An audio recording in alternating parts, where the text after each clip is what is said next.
Dek, ketinggalan kereta ya, Dek? Iya, Om. Adit mau ke Jogja, Om. Ayah sama Bunda di Jogja, Om. Kita ini kan kerjasama ya, saling menguntungkan. Semua yang ngatur tuh kan saya, ya. Saya jadi bosnya gitu loh. Ini. Ayo, Bang. Aku kudu piye Gusti, ya Allah, ya Allah. Aku pasrah wis, aku tak pasrah ya Allah. Ayo, Bang Soko. Bantuin Halo guys, selamat datang di channel ini dan salam kenal untuk kalian semuanya. Oke, hari ini kita akan membahas film Adit Sopo Jarwo The Movie yang rilis pada tahun 2021. Oke, tanpa berlama-lama, langsung saja kita ke alur filmnya. Film dimulai dengan memperlihatkan suasana sebuah kelas di mana anak-anak sedang mengikuti pelajaran. Kegiatan belajar mengajar saat itu memberi kesempatan setiap siswa untuk menceritakan pengalaman liburan mereka. Masing-masing anak menceritakan pengalaman liburan mereka ke luar negeri. Namun, ada seorang anak bernama Adit yang terdiam karena dia belum pernah ke luar negeri. Saat pulang sekolah, beberapa anak membuli Adit dengan mengatakan kalau Adit adalah anak kampungan karena belum pernah ke luar negeri.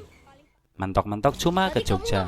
Itu pun saat pulang kampung, karena orang tua Adit berasal dari Yogyakarta.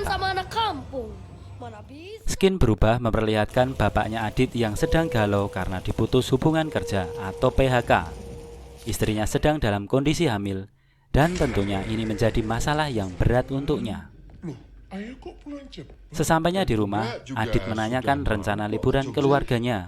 Adit ingin sekali ke Jepang, namun bapaknya malah mengajak Adit ke Jogja dan menceritakan asiknya liburan ke Jogja. Akhirnya dengan terpaksa Adit ikut liburan orang tuanya ke Jogja dengan naik kereta api. Di tengah perjalanan, yaitu di stasiun Cirebon, Adit keluar kereta untuk membeli biskuit untuk ibunya. Karena uang kembalian dari penjualnya tidak ada, sehingga penjualnya harus menukar dulu uangnya. Hal itu mengakibatkan Adit ketinggalan kereta di Cirebon. Di dalam kereta, ibunya menyadari Adit yang tidak duduk di kursinya. Ia menyuruh bapaknya untuk mencari Adit. Bapaknya segera mencari ke toilet. Dikiranya Adit sedang di dalam toilet. Setelah dipanggil-panggil, ada suara dari dalam toilet. Dan dikiranya itu adalah suaranya Adit. Setelah beberapa waktu, Adit tidak kembali juga ke tempat duduknya. Ibunya Adit segera membangunkan bapaknya yang sedang lelap tertidur. Dan akhirnya mereka berdua menjadi panik. Ibunya Adit menangis karena sedih dan takut terjadi apa-apa dengan Adit. Sedangkan bapaknya mencari ke seluruh gerbong. Namun Adit tidak juga ditemukan. Di stasiun Cirebon, Adit bertemu dengan pria yang bernama Sopo, yaitu seorang yang gagu. Adit meminta bantuan ke Bang Sopo agar diantar ke Yogyakarta. Bang Sopo menyanggupinya. Setelah beberapa saat mereka berjalan, Bang Sopo menunjukkan rumah makan gudeg Jogja di hadapan mereka. Ya maklum, Bang Sopo ini rada kurang pemahamannya. Maksud Adit diantar ke Jogja, malah diantarnya ke rumah makan gudeg Jogja. Di kereta yang lain, seorang pria bernama Bang Jarwo ditangkap petugas karena naik kereta tetapi tidak bisa menunjukkan karcis. Sehingga Bang Jarwo dikeluarkan dari kereta. Di stasiun, akhirnya Bang Jarwo berkenalan dengan Adit dan Bang Sopo. Bang Jarwo yang licik mendekati Adit dan menawarkan bantuan. Adit mengatakan kalau orang tuanya sudah di kereta menuju Jogja, sedangkan dia ketinggalan keretanya. Bang Jarwo sebenarnya ingin mengambil keuntungan dari hal itu dengan pura-pura mengantar Adit ke Jogja. Dan setelahnya, dia ingin minta uang tanda terima kasih ke bapaknya Adit. Awalnya, Bang Jarwo menyuruh Bang Sopo untuk tidak usah ikut campur. Namun, karena Adit terus mengajak Bang Sopo, akhirnya Bang Sopo ikut juga pergi bersama mereka. Di tengah jalan, Bang Jarwo melihat ada pickup yang sedang menaikkan muatan dan langsung saja Bang Jarwo minta nebeng ke Jogja tanpa tanya dulu pickupnya mau ke arah mana. Di tengah perjalanan, ban mobil pickupnya bocor sehingga mereka bertiga terpaksa harus mencari jalan lain untuk ke Jogja. Sampailah mereka di Brebes. Kebetulan Bang Sopo ini asli Brebes. Sudah lama dia merantau ke Jakarta dan malu pulang ke rumah ketemu orang tuanya karena dia belum sukses. Sopo nggak mau pulang dulu. Bang Jarwo punya ide bagaimana kalau mereka mampir dulu di rumah Bang Sopo.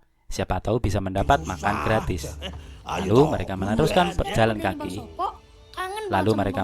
jalan kaki. Melewati persawahan ke rumah Bang Sopo. Di tengah jalan mereka bertemu dengan kawanan bebek yang sedang mencari makan di sawah. Bang Jarwo sempat menangkap satu ekor dan menyembunyikannya. Namun Bang Sopo memergokinya. Bang Sopo menyuruh Bang Jarwo melepaskan bebek itu dengan muka marah. Dari sini kelihatan sekali kalau Bang Sopo ini walaupun gagu, namun hatinya itu baik. Sampailah mereka di rumah Bang Sopo. Ibunya Bang Sopo menangis haru karena sudah lama dia tidak bertemu anaknya. Dari cerita ibunya diketahui kalau bapaknya Bang Sopo adalah mantan abdi dalam Keraton Jogja yang karena sakit memutuskan untuk mundur dan menetap di Brebes sampai akhirnya meninggal di sana. Orang Jogja. Hari berikutnya, mereka bertiga berniat melanjutkan perjalanan ke Jogja. Jalanan di Brebes sangat sepi, sehingga tidak ada kendaraan. Bang Jarwo melihat di depan mereka ada kereta api jurusan Jogja sedang berhenti. Bang Jarwo mengajak Adit dan Bang Sopo untuk mengikutinya menyelinap masuk ke kereta api, alias nebeng kereta, dengan resiko nanti kalau tertangkap petugas ya sudah disuruh turun lagi. Namun Adit dan Bang Sopo malah membantu pengendara Vespa yang motornya mengalami selip bannya, sehingga keretanya akhirnya berjalan tanpa mereka sempat naik ke atas kereta. Bang Jarwo yang rada emosi akhirnya tiduran di tengah jalan raya untuk menghentikan truk yang kebetulan akan lewat. Dengan kaget, sang supir menghentikan truk. Bang Jarwo langsung menodong mereka agar mengantar ke Jogja tanpa bertanya mereka akan kemana. Bang Jarwo duduk di sebelah supir, sedangkan Adit dan Bang Sopo di bak belakang. Dan ternyata truk itu mengangkut sapi.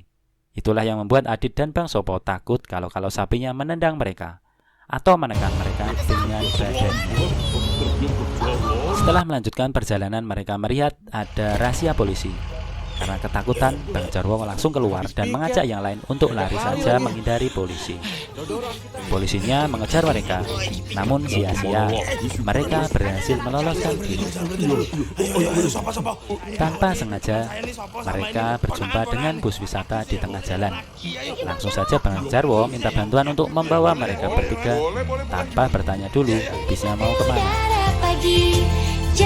Setelah sekian jam tertidur, mereka terbangun dan merasakan udara yang sangat dingin. Setelah keluar bus, mereka menyadari kalau mereka itu tidak di Jogja, tetapi malah sampai ke Dieng. Disitulah Bang Jarwo bertengkar dengan Bang Sopo, mempermasalahkan mereka kesasar karena Bang Jarwo banyak dosa. Dan terungkap juga rencana busuk Bang Jarwo yang ingin mengambil keuntungan dari mengantar Adit ke Yogyakarta. Karena sedikit kecewa, Adit lari sambil menangis dari tempat itu tanpa Bang Jarwo dan Bang Sopo sadari. Adit akhirnya masuk ke lubang kawah yang kedalamannya membuat dia tidak bisa naik lagi ke permukaan. Bang Jarwo dan Bang Sopo mencari Adit dan akhirnya dapat menemukannya. Dengan memakai tongkat, mereka mencoba mengeluarkan Adit dari lubang kawah itu. Malam itu, mereka beristirahat di sebuah pendopo kecil. Karena udara sangat dingin, Adit mengalami demam. Bang Jarwo berniat membawa Adit ke rumah sakit yang posisinya dekat dengan Yogyakarta. Di tempat itulah mereka akhirnya bertemu dengan pengendara Vespa yang sempat ditolong Bang Sopo dan Adit. Dia menawarkan bisa membawa mereka ke Jogja dengan naik Vespa. Setelah melalui perjalanan lumayan panjang, Adit terlihat semakin lemah dan mengalami demam yang semakin parah. Akhirnya Adit sampai di Jogja dan langsung dibawa masuk ke UGD rumah sakit. Ketika masuk rumah sakit, sebenarnya Adit sempat berpapasan dengan ibunya yang saat itu akan melahirkan. Namun Adit dalam kondisi tidak sadar, sedangkan bapak dan ibunya dalam kondisi panik. Di ruang tunggu, bapaknya Adit mendengar perawat membicarakan Adit kepada Bang Sopo dan Bang Jarwo, sehingga bapaknya Adit langsung mengejar mereka dan menanyakan apakah Adit itu yang ketinggalan di stasiun Brebes. Lalu mereka menuju UGD untuk mencari Adit. Sampainya di UGD, Adit sudah tidak ada. Karena beberapa saat sebelumnya Adit sudah sehat dan pergi dari UGD. Adit di mana? Bapaknya Adit sempat marah-marah dan menuduh Bang Jarwo dan Bang Sopo itu cuma main-main dan berbohong. Adit menyusuri lorong dan menemukan ruang perawatan bayi yang baru dilahirkan. Di sana dia melihat bayi bernama Adelia, nama yang mirip dengan nama yang ingin diberikan untuk adiknya setelah dia lahir. Di sana pula Adit bertemu ibunya dan memberikan biskuit yang dibelinya di stasiun Cirebon. Adelia. Akhirnya bapaknya Adit bersama Bang Sopo dan Bang Jarwo menyusul ke ruang perawatan dan mereka akhirnya dipertemukan dalam bahagia. Sambil menangis, bapaknya Adit juga mengaku kalau dia sudah di PHK. Ibunya Adit ternyata sudah tahu karena bapaknya Adit meninggalkan surat PHK-nya di dalam jok mobil. Salah satu teman bapaknya Adit menawarinya untuk bekerja di Jepang. Dan akhirnya impian Adit untuk ke Jepang itu akan terwujud. Sekian alur cerita film Adit dan Sopo Jarwo The Movie. Sampai jumpa.